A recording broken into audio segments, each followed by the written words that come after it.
I used to hate The Sims. I used to think The Sims was the stupidest game I've ever played, so I threw it away with reckless abandon. Oh, how wrong I was.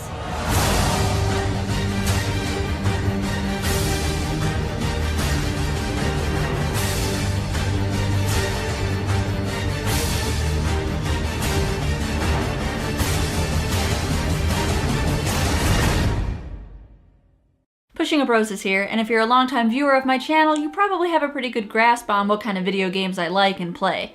If you're new here, then hi. Welcome to my channel.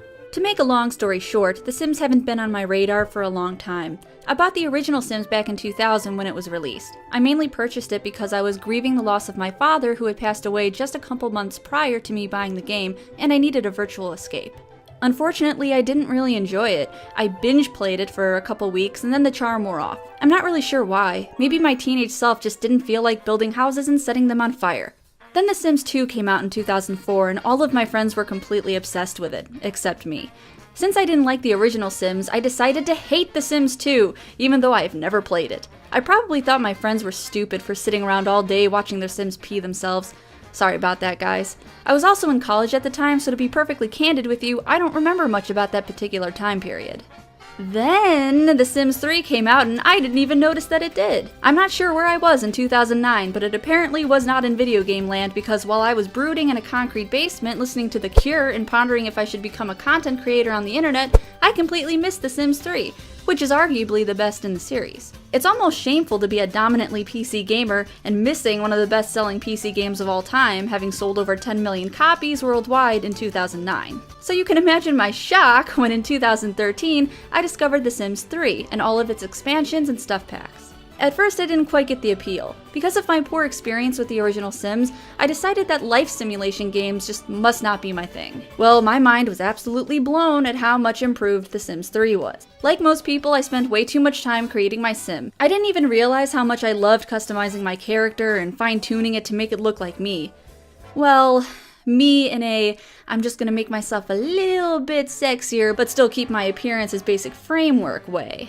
The first Sims game I binged on was The Sims 3 with the late night expansion, and upon booting up, playing for a few hours and giving my Roses Sim goals, achievements, and things to accomplish, I thought, oh my god, I can virtually make all my dreams come true. I spent about 100 hours maxing out every damn thing I could do with my character. I wanted her to be a best-selling author, an accomplished artist, a business-savvy CEO, and at some point I made myself into a vampire, because why not? Even though I did try out some of the more fantastical elements in The Sims 3, I played it somewhat realistically.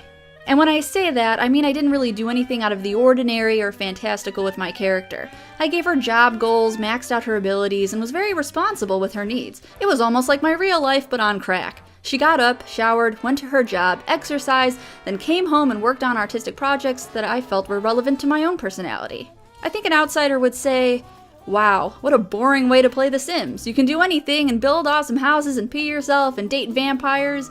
But to me, it wasn't boring. To me, giving my Sims attainable goals that I would love to accomplish in real life is a little bit cathartic, if not a teensy bit depressing that I've been living out virtual dreams I feel have long since passed me by. I played The Sims 3 for a few weeks until I had the perfect character, and initially I didn't even try out build mode. I didn't attempt to build anything until The Sims 4. Not that this video is meant to be an in-depth critique, but I sometimes found the third game to be overwhelming. I'm not a lifetime simmer, so I was kind of flustered with the many options and the sometimes unintuitive build mode, which is why I never touched it. I did, however, manage to create an amazing toilet appreciation room dedicated solely to the porcelain throne. How often we forget these amazing inventions. Okay, fine, I admit it, I suck at room design. Shut up, I didn't ask you. Another minor critique I had was that I was never quite satisfied with how my sim looked. One of the common complaints about The Sims 3 character designs was something fans referred to as pudding face, meaning the Sims had these weird pudgy faces. I was also never quite happy with my Sim's body, but the game itself was so customizable and filled with so many awesome things to do. If I wanted a gold-plated toilet, then I could have a fucking gold-plated toilet. Any color and texture could be applied to any of the clothes and items, and dang it, I love that open world. Especially when I feel the need to rummage around in other people's garbage bins. Fuck yeah, all my digital dreams have come true. Oh look, I found a rubber ducky. Eventually I moved on to The Sims 4, and like many others, I was disappointed in the lack of customization, open world, and color wheels. Seriously, EA, why skimp out on a color wheel? Don't you argue with me, I know a color wheel is not going to affect the game's performance. Anyway, there are a lot of things I like about The Sims 4. My sim finally looks like me, and I can really hone in on the body details, and I love the multitasking because hell, why should I have to wait until another sim is done cooking to have a conversation with him? And I love the ease of the build mode. I feel like if The Sims 3 and The Sims 4 got together and had a weird video game baby, it would be amazing. When I got The Sims 4, the very first thing I did was download a Dave Grohl sim, create my parrot in human sim form, and then make them move in together. So much for playing realistically. For whatever reason, I guess I was burnt out on my previous method of realistic gameplay because I've recently discovered the brilliance of playing like an insane person. Jeez, I've been missing out. I could have had my sim hit on Dave Grohl. Unfortunately, it wasn't meant to be because Dave Grohl is insane and rejected Rosa's sim multiple times. Yara, Onaga, Flarib, Zimse, Pinaru, Shaw, Valbizi, Vincopa, and Tree. Yambala Azig, Jamala, Hupatai, Deroy, Wobahe Shwabazi. Nargi, Buffet. At the risk of sounding like a mildly psychotic person, I also quite enjoy the prospect of being able to have my sim be able to woohoo, FYI, woohoo means sex, anyone I desire. Maybe I can't have you in real life, Dave Grohl, but I am gonna have you virtually. And that goes for any sim you create, really. If you want to have sexual relations with Mrs. Peacock, then go right ahead. No one's gonna stop you or judge you. Well, maybe people will judge you, but screw them, right? This is your game. As Bob Ross would say, this is your own little world, and you can put some happy little sims in your happy little bed, goddammit. Also added to my sim world is this fantastic water fountain collection, and I hope to expand my oversized creepy statue collection. And then I discovered the magic of building. It might be worth noting here that I've never built anything in a sandbox game. Ever. I have never wanted to, and I always used to think that I would just fail terribly at anything I attempted to build. But thanks to my addiction to The Sims, a fanatic obsession with Clue, and an extremely ambitious nature, I created this.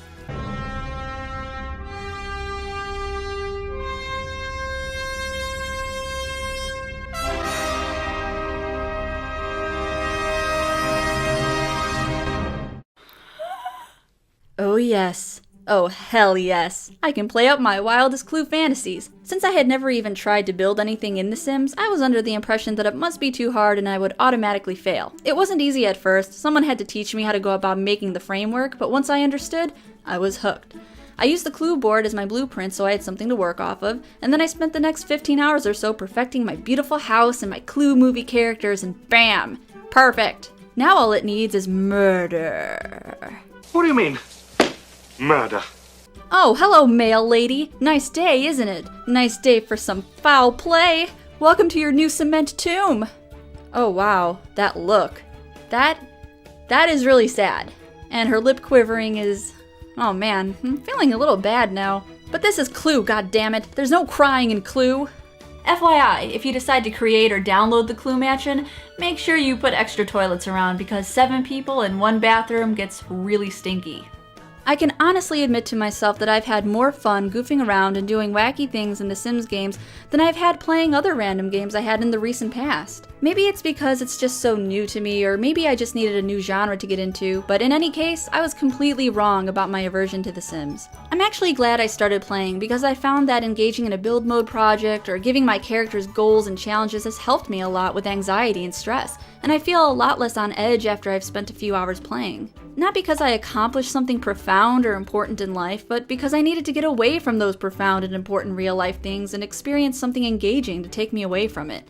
And The Sims is very good at doing that, at least I can subjectively say that it is. And I can say that I do use this game as a coping tool for whenever I feel the real world is suffocating me. Pruna. Mumazarba. Now, if you'll all excuse me, I really need to get back to my romantic pursuit of Dave Grohl. This may take a while.